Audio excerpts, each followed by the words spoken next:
खुशामदीद बच्चों, इब्तदाई उर्दू सबक 7 ज़बर ज़ेर पेश सफ़ा नंबर 30 करेंगे हम।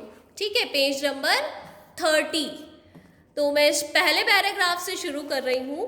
पहला लफ्ज़ है आपका बज। बज में सबसे पहले बा की आवाज़ आ रही है और बा की आवाज़ आती है बे में से। ठीक है, और बे के बाद कौन सी आवाज़ आ रही है? बज, ज की आवाज़, और ज की आवाज़ आती है जीम में से। अब हमने बे के नीचे फ्रेंडशिप लाइन ड्रॉ की। अब क्या बे अपने बाद वाले हर्फ से दोस्ती करता है? बिल्कुल करता है। क्यों करता है? क्योंकि बे गुस्से वाला नहीं है। गुस्से वाले हुरूफ कौन कौन से हैं हमारे?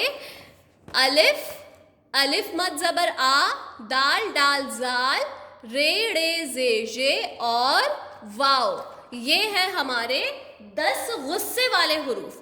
लेकिन बे गुस्से वाला नहीं है, इसलिए अपनी फ्रेंडशिप लाइन जीम के पास भेज देगा। ठीक है, बे ने अपनी फ्रेंडशिप लाइन जीम के पास भेज दी। अब एक ही लाइन पर दोनों हुरूफ हैं, यानी कि दोनों हुरूफ को हमें मिलाकर लिखना है। तो मिलाकर लिखने के लिए हमें आज बे की एक नई शक्ल सीखनी है, जो हमने छोटी ये और बड़ी ये के लिए सीखी थी, और वो शक्ल है स्लैंटिंग लाइन वाली। अभी हमने ज़बर ज़ेर पेश में भी स्लैंटिंग लाइन सीखी है ना, उस लाइन को थोड़ा सा बड़ा कर देंगे तो ये बे की और ये की एक और शक्ल हो जाएगी। ठीक है, ये बे की शक्ल हो गई दूसरी। अब जहां पर ये बे खत्म हो रहा है वहीं से हमें जीम स्टार्ट करना है। थोड़ा सा नीचे, फिर राइट और गोल, है ना। ये जीम ही तो है हमारा पूरा का पूरा। जैसे जीम लिखते हैं हमने वैसे ही लिखा है, बस यहाँ हमने बे से टच करके लिखा है, बे की दूसरी शक्ल से टच करके लिखा है। ठीक है, अब हमारा लफ्ज़ क्या है? लफ्ज़ है हमारा बज, है ना, बज। तो बज में बे और जीम मिलने के लिए अ की आवाज़ का इस्तेमाल कर रहे हैं। बज, अ की आवाज़ आ रही है, और अ की आवाज़ किस में से आती है? अ की आवाज़ आती है ज़बर में से। तो हम यहाँ क्या लगाएंगे? ज़बर, बे जीम ज़बर बज।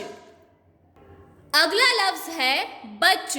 बज और बच में सिर्फ एक ही फ़र्क है। बज में ज की आवाज़ थी तो हमने जीम लिखा था, बच में चा की आवाज़ है तो हम क्या लिखेंगे?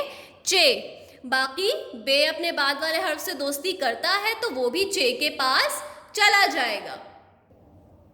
और जिस तरह हमने यहाँ पर नुक्ते बदल दिए हैं, उसी तरह हम यहाँ पर भी नुक्ते बदलकर जीम को चे बना सकते हैं। ठीक है, तो बे चे ज़बर बच से क्या हो गया? सॉरी, बे जीम ज़बर बज से हो गया बे चे ज़बर बच। ठीक है, क्या तरीका है लिखने का? स्लैंटिंग लाइन, वहीं से नीचे गए और हमने चे या फिर जीम बना दिया। ठीक है, कोई मुश्किल नहीं है, हमें बस यहाँ से स्लैंटिंग लाइन से शुरू करना है। ओके, अगला लफ्ज़ है बचाना। तो बच के आगे अगर हम आना जोड़ दें तो क्या बन जाएगा? बचाना। और बचाना, आना जोड़ना है तो आ की आवाज़ किस में से आती है? जब लफ्ज़ के बीच में हमें आ की आवाज़ चाहिए तो हम अलिफ का इस्तेमाल करते हैं। उसके बाद है बचा ना, न की आवाज़ नून में से, और ना, आ की आवाज़ अलिफ में से। लफ्ज़ के आखिर में भी हमें अलिफ लिखते हैं जब हमें आ की आवाज़ की ज़रूरत होती है। अब बे तो अपने बाद वाले हर्फ से दोस्ती करता है, चे के पास चला गया। अब बताइए, चे अपने बाद वाले हर्फ से दोस्ती करता है? बिल्कुल करता है, तो वो भी अलिफ के पास चला जाएगा। लेकिन अलिफ गुस्से वाला है, वो अपनी लाइन आगे नहीं भेजेगा। नून अपने लिए अपनी लाइन खुद बनाएगा, लेकिन नून गुस्से वाला नहीं है, इसलिए अपनी फ्रेंडशिप लाइन नून ने अलिफ के पास भेज दी। अब मिलाकर लिखेंगे, 2 लाइनें हैं। पहली लाइन पर बे चे अलिफ हैं, तो हमने अभी बे और चे को इस तरह से मिलाया है। ठीक है, लेकिन अब हमें यहाँ पर चे को अलिफ से मिलाना है, तो चे भी क्या करेगा, चे आधा हो जाएगा। ठीक है, क्या करते हैं हम मिलाने के लिए, चे को भी आधा कर देते हैं और जहाँ पर चे ख़त्म है वहीं से हम अलिफ स्टार्ट कर देते हैं। समझे? बे की कैसी शक्ल आई है, स्लैंटिंग लाइन वाली। उसके बाद हमने चे को क्या किया है, आधा लिखा है, पूरा नहीं लिखा, हमने चे को आधा लिखा है क्योंकि चे को अलिफ से मिलना है। तो चे क्या करेगा, अलिफ से मिलकर खड़ा हो जाएगा। जहां पर चे खत्म हुआ है वहीं से हमने अलिफ स्टार्ट कर दिया। दूसरी लाइन पर नून और अलिफ है, हमें नून को अलिफ से मिलाना आता है, नून छोटा हो जाता है और जहां पर नून खत्म हो रहा है हमें वहीं से अलिफ स्टार्ट करना है। ओके, अब है बचाना। बे की आवाज कैसी है, बे में अ की आवाज आ रही है और अ की आवाज आती है जबर में से, तो हम बे के ऊपर क्या इस्तेमाल करेंगे, जबर का। और रीडिंग कैसे करेंगे इसकी, बे जबर ब, चे अलिफ जबर चा, नून अलिफ जबर ना, बचाना।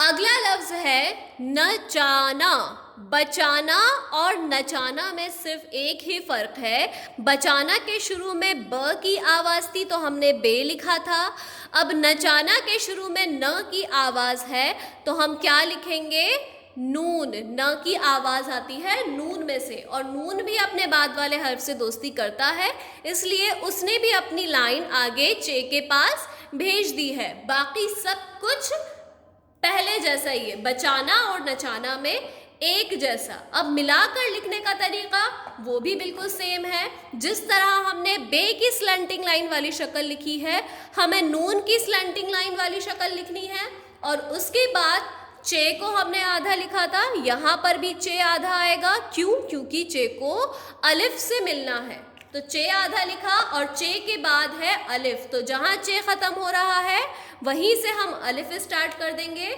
नून को अलिफ से मिलाना आता है हमें, नून छोटा हो गया, ठीक है, और जहाँ नून ख़त्म हो रहा है वहीं से हम अलिफ स्टार्ट कर देंगे, ठीक है। और न चाना, नून की आवाज़ कैसी है, न, छोटी सी न, अ की आवाज़ आ रही है और अ की आवाज़ आती है ज़बर में से, तो हमने नून पर क्या लगाया, ज़बर। अब रीड कैसे करेंगे, नून ज़बर न, चे अलिफ ज़बर चा, नून अलिफ ज़बर ना, न चाना। दूसरी लाइन में आपके सबक नंबर 6 का रिवीजन है। पहला लफ्ज है बोना।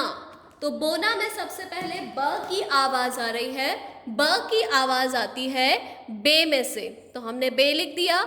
अब है ओ, बो, ओ की आवाज़ वाव में से, बो ना, न की आवाज़ अलिफ नून में से और ना, आ की आवाज़ अलिफ में से। अब मिलाकर लिखेंगे, बे गुस्से वाला नहीं है इसलिए अपनी फ्रेंडशिप लाइन आगे वाव के पास भेज देगा। वाव गुस्से वाला है, अपनी लाइन आगे नहीं भेजेगा, नून अपने लिए अपनी लाइन खुद बना लेगा। लेकिन नून गुस्से वाला नहीं है इसलिए नून ने अपनी फ्रेंडशिप लाइन अलिफ के पास भेज दी। बे और वाव को मिलाना है, नून और अलिफ को मिलाना है, तो बे वाव से मिलने के लिए ये बे है, हम इसे आधे से ज़्यादा रब कर देंगे, ये वाली लाइन को हम थोड़ा सा लंबा कर देंगे, ठीक है। ऐसी शक्ल बनाएंगे हम बे की और बे का नुक्ता हम यहाँ लगा देंगे, ठीक है। बे की ये वाली शक्ल हो गई। अब जहाँ पर ये ख़त्म हो रहा है यहीं से हमें वाव स्टार्ट करना है, ठीक है। दूसरी लाइन के ऊपर है नून और अलिफ, तो नून अलिफ से मिलने के लिए छोटा हो गया, जहाँ पर नून ख़त्म हो रहा है वहीं से हमें अलिफ स्टार्ट करना है, ओके। अब रीड कैसे करेंगे, बे वाव पेश बो, पेश हमने लिखा नहीं है, क्यों? क्योंकि वाव के ऊपर से पेश इनविजिबल है, ठीक है, हम लिखते नहीं हैं, सिर्फ रीड करते हैं। बे वाव पेश बो, नून अलिफ ज़बर ना, बोना। अगला लफ्ज है पूजा। पूजा में प की आवाज़ है, सबसे पहले प की आवाज़ आती है पे में से, पू, ऊ की आवाज वाव के ऊपर हम उल्टा पेश लगाते हैं तब आती है पूजा। ज की आवाज जीम में से और जा है ना, तो आ की आवाज अलिफ में से। ठीक है, अब पे गुस्से वाला नहीं है, अपनी फ्रेंडशिप लाइन वाव के पास भेज देगा, लेकिन वाव गुस्से वाला है, अपनी लाइन आगे नहीं भेजेगा, जीम अपने लिए अपनी लाइन खुद बना लेगा। और जीम गुस्से वाला नहीं है, इसलिए उसने अपनी लाइन अलिफ के पास भेज दी। अब मिलाकर लिखने का तरीका वही है जो हमने अभी सीखा है बोना में। जैसे बे ऐसे लिखा गया था, ऐसे ही बस हमें पे को करना है। ठीक है, यही शक्ल और नुक्ते 3, क्योंकि पे के पास कितने नुक्ते होते हैं? 3 नुक्ते होते हैं। उसके बाद है वाव उल्टा पेश, तो वाव और उसके ऊपर उल्टा पेश। ठीक है, जहां पर पे खत्म हो रहा था हमने वहीं से वाव स्टार्ट कर दिया। दूसरी लाइन पर जीम और अलिफ एक साथ है, तो जीम अलिफ से मिलने के लिए आधा हो गया। ठीक है, और जहां पर जीम खत्म हो रहा है हमें वहीं से अलिफ स्टार्ट करना है। ठीक है, कैसे पढ़ेंगे इसे? पे वाव उल्टा पेश पू, जीम अलिफ जबर जा, पूजा। देखिए यहाँ पर ऊ की बड़ी आवाज है ना, तो वाव के साथ हमने क्या इस्तेमाल किया है? वाव के साथ उल्टा पेश। ठीक है, अगर छोटी आवाज होती तो हम क्या लगाते? पे पर पेश लगा देते। अगला लफ्ज है तोप। तो तोप में सबसे पहले त की आवाज आ रही है, त की आवाज आती है ते में से। तोप, तो ओ की आवाज वाव में से। तोप, प की आवाज पे में से। ठीक है, मिलाकर लिखेंगे। ते गुस्से वाला नहीं है, अपनी फ्रेंडशिप लाइन वाव के पास भेज देगा। वाव गुस्से वाला है, अपनी लाइन आगे नहीं भेजेगा, पे अपने लिए अपनी लाइन खुद बना लेगा। अब ते की शक्ल भी बिल्कुल वैसी ही, बस नुक्ते ऊपर 2। ठीक है, क्योंकि ते के पास कितने नुक्ते होते हैं? 2 नुक्ते होते हैं। जहां ते खत्म हो रहा है हमें वहीं से वाव स्टार्ट करना है। ठीक है, दूसरी लाइन के ऊपर पे अकेला है, तो हम पे को बिना टच किए वाव के बराबर में खड़ा कर देंगे। अब इसे कैसे रीड करेंगे? ते वाव पेश तो, पेश क्या है? इनविजिबल। ते वाव पेश तो, पे साकिन तोप। अगला लफ्ज है टोपी। टोपी में सबसे पहले ट की आवाज है, ट की आवाज आती है टे में से। टो, ओ की आवाज वाव पेश, टो पी। प की आवाज पे में से, और पी है ई की आवाज आ रही है पा के बाद, तो ई की आवाज आती है छोटी ये में से। ठीक है, अब मिलाकर लिखेंगे। टे गुस्से वाला नहीं है, अपनी लाइन आगे भेज दी वाव के पास। वाव गुस्से वाला है, वो अपने बाद वाले हर्फ से दोस्ती नहीं करता। पे अपने लिए अपनी लाइन खुद बना लेगा, क्योंकि वाव ने अपनी लाइन आगे नहीं भेजी।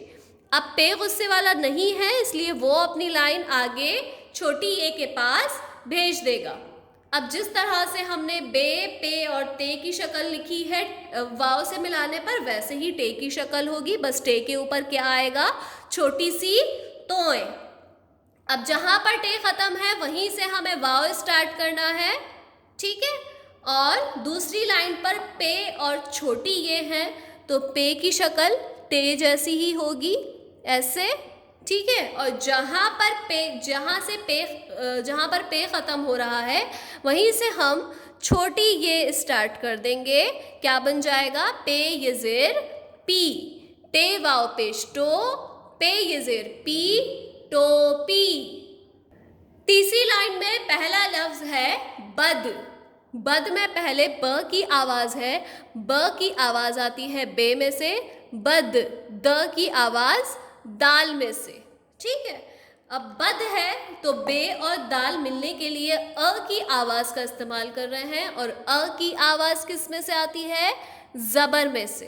ठीक है, तो हमने यहाँ पर क्या लगाया है? जबर। अब बे गुस्से वाला नहीं है, तो वो भी अपनी फ्रेंडशिप लाइन दाल के पास भेज देगा। अब मिलाकर लिखने का तरीका देखिए। बे को दाल से मिलाना है, तो बे की शक्ल क्या होगी?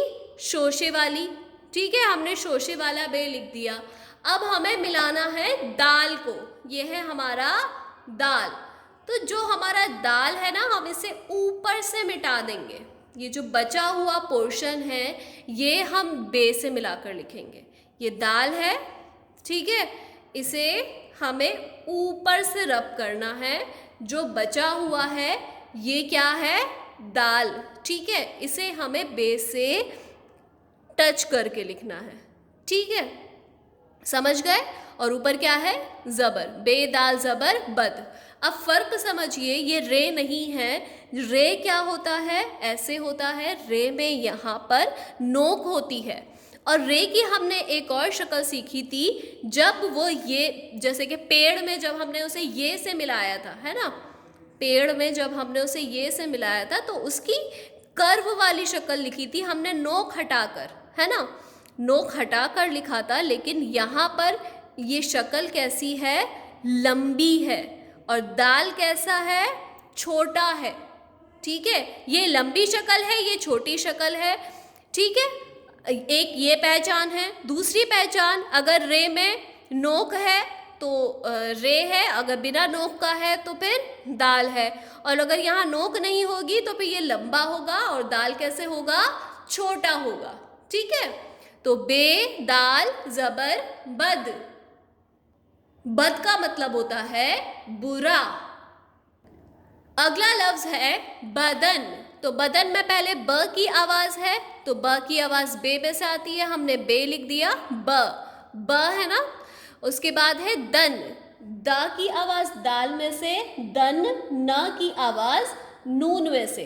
अब क्या है ये, बदन, बा की आवाज छोटी सी आ में जुड़ रही है, ब, तो बे पर हम क्या लगाएंगे, जबर। और यहाँ पर क्या है, दन, दाल और नून मिलने के लिए जबर का इस्तेमाल कर रहे हैं, अ की आवाज का इस्तेमाल कर रहे हैं। अ की आवाज आती है जबर में से, तो हमने क्या लगा दिया, जबर। अब बे गुस्से वाला नहीं है, दाल के पास चला जाएगा, दाल गुस्से वाला है, अपनी लाइन आगे नहीं भेजेगा, नून अपने लिए अपनी लाइन खुद बना लेगा। अब बे और दाल को मिलाना हमने अभी सीखा है। बे की आ गई शोशे वाली शक्ल, और दाल को हम कैसे लिखेंगे, ऊपर से मिटाकर। जो बचा हुआ पोर्शन है वो होगा हमारा दाल, ठीक है, तो ये आ गया दाल। उसके बाद दूसरी लाइन पर नून अकेला है, तो नून को हम बिना टच किए ऐसे ही लिख देंगे। अब बे के ऊपर क्या है, जबर, क्योंकि बे की आवाज कैसी है, ब, और दाल नून की आवाज कैसी है, दन, तो यहाँ पर भी अ की आवाज का इस्तेमाल हो रहा है, तो दाल नून जबर दन। कैसे रीड करेंगे, बे जबर ब, दाल नून जबर दन, बदन, बदन। बदन किसे कहते हैं, बॉडी को। अगला लफ्ज है निडर।